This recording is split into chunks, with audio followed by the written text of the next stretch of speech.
Hello, and welcome back to the Modern DT&I. Today I'm going to showcase some roster updates, discuss some current projects, and give you an idea of what the plan is for both the layout and the YouTube channel for 2024.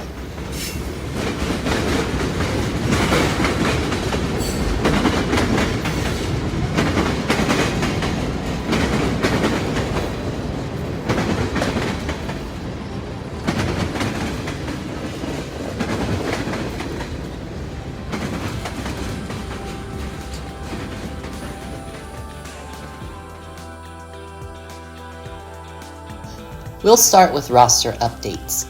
If you've been following my socials, you already know which units I've added, but maybe not their backstory.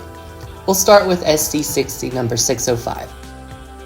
This unit joined the roster in 1996, just a year before Canadian National sold the line. This was initially a 10-unit order, numbered 600 through 609. Only one unit, 603, ever wore CN colors. The rest wore the colors of the Chicago Northwestern, as part of their order was diverted to accommodate the DT&I's order.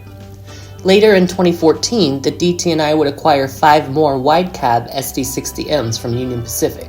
More on those in the future video. 605 is the first non-prototype unit to wear the orange star scheme. It is equipped with Canadian-style ditch lights, a rooftop air conditioner, and is DPU equipped. The model itself is from Proto 2000 and has a 5-function NCE decoder. I plan on adding truck lights at a later date. The paint job is by Champlain Valley Custom Models. They match the paint to an Atlas unit and the quality is phenomenal. If you're curious about the paint mix, I've posted it in the description. This will be DT&I orange from now on, at least for the Modern DT&I. I've also linked Champlain Valley's Facebook page should you wish to contact them for a quote of your own.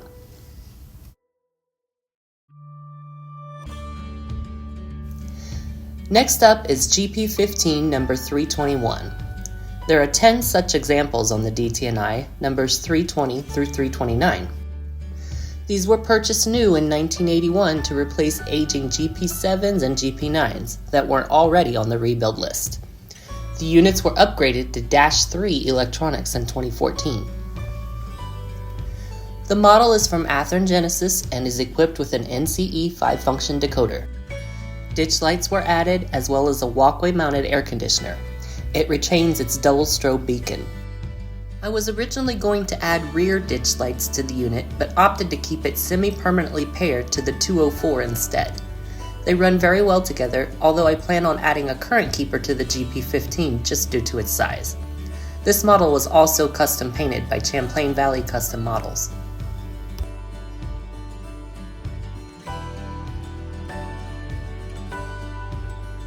Next up is SD40T-2 number 475. This unit was originally Ohio Central 4027 and was acquired by the DT&I with the Ohio Central purchase in 2006.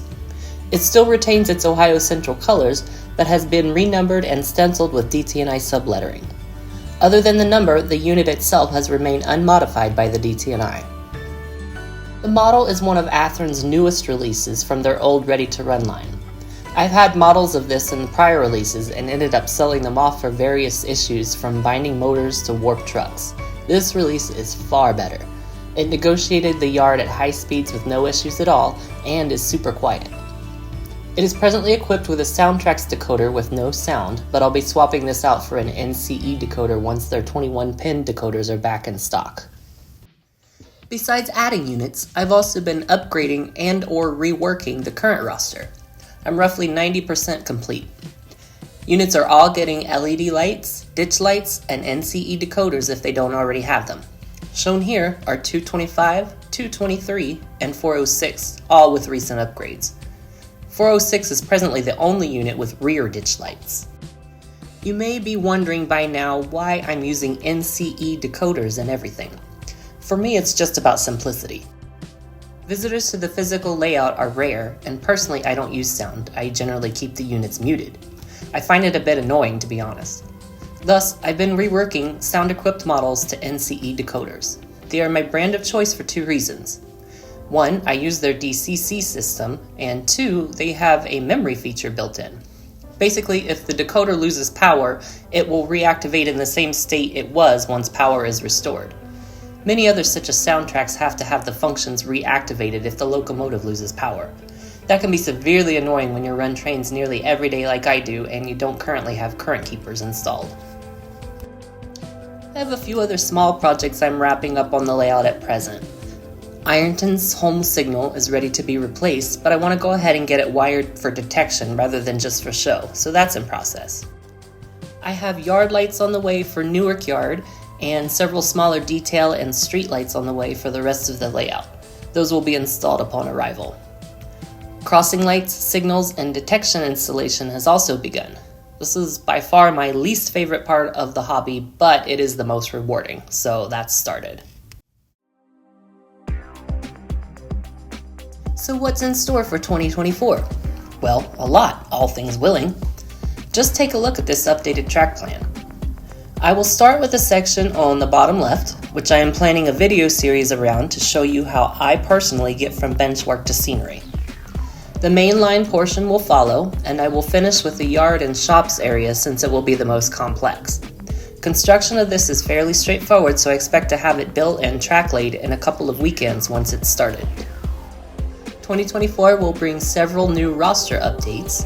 You'll see the newest SD38s appear from Athearn here soon, followed by the new Genesis GP40-2s in the star scheme. An ex-Santa Fe SD75 may sneak its way in as well. For custom painted units, a lot depends on what I can find undecorated, but for sure on the list as of this video is an SD60M and an SD45T-2, both getting orange. I'm also hoping to make an SD70M-2 happen this year. Besides the new construction, there are several things to finish in the main layout room. Primarily, I will focus on getting backdrops up and painted. Midland City is completely unfinished, so lots of lights and details to add to bring it to life.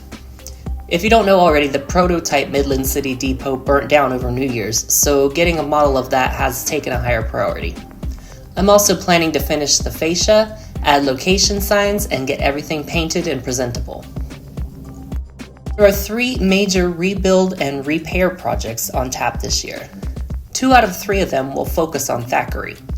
I plan to have a curved crossover built to add to the middle of the loop to facilitate switching movements on both sides of the center peninsula.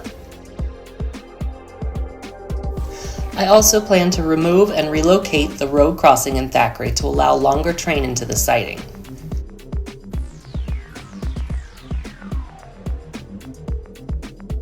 This will involve rebuilding the curve over the lift gate, which has historically been a problem area anyway.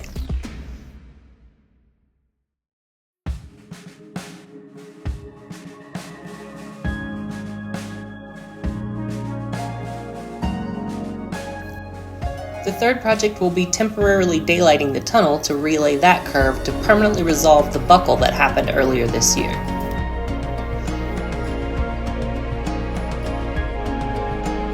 Finally, here are some additional items planned for this year.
You might be asking, well, what about the YouTube channel? Well, I don't have any major plans to change the flow of things. However, I do plan to purchase a new video camera and tablet with new video editing software installed. Depending on the functionality of each of those, this could open me up to more live streaming, green screen editing, weather effects, and more. I made an attempt at following the YouTube algorithm earlier this year, and quite honestly, it's just too much work and it started to burn me out. This being a hobby, I don't want to be anywhere near burnout, so videos will come out as I finish things rather than regularly scheduled. That said, I am intending to schedule some live streams this year so I can interact with you all more. I've also set up some various perks opportunities across all of my social media platforms if you're inclined to show support in that way. 2023 saw a huge amount of growth for both the layout and the channel. I am confident this trend will continue into 2024, and I can't wait to share this vision with you as it comes to life.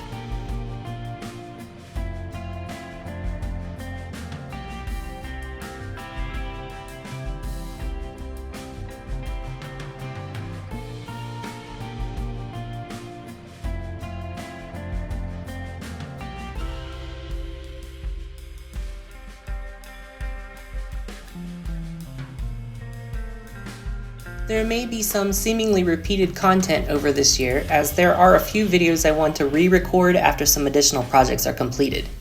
Most notably the layout local video. Once the extension is built, I will have a much longer switching lead to work with, and that video should take on a whole new life. As always, thank you for your support. I read every comment, even if I can't respond in the moment. I appreciate all the new subscriptions this year, as well as the suggestions and the commentary throughout each video.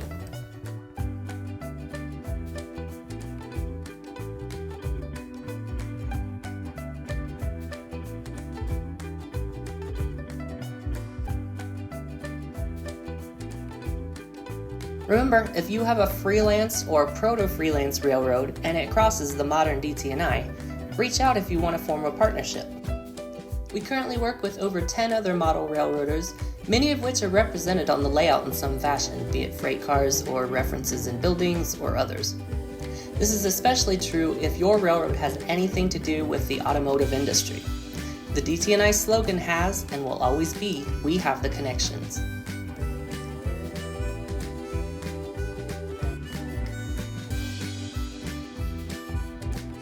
Thank you for watching, and remember to subscribe if you haven't, and hit the bell so you're notified every time I post or go live. It takes just a second and it really helps the channel. I know every YouTuber says that, but really it's true. It just takes a minute to hit the button, hit the bell, and it really helps to grow the channel and helps YouTube to suggest my channel to those who might not have found it yet. So thank you, and we will see you in the next one. Until then, happy railroading.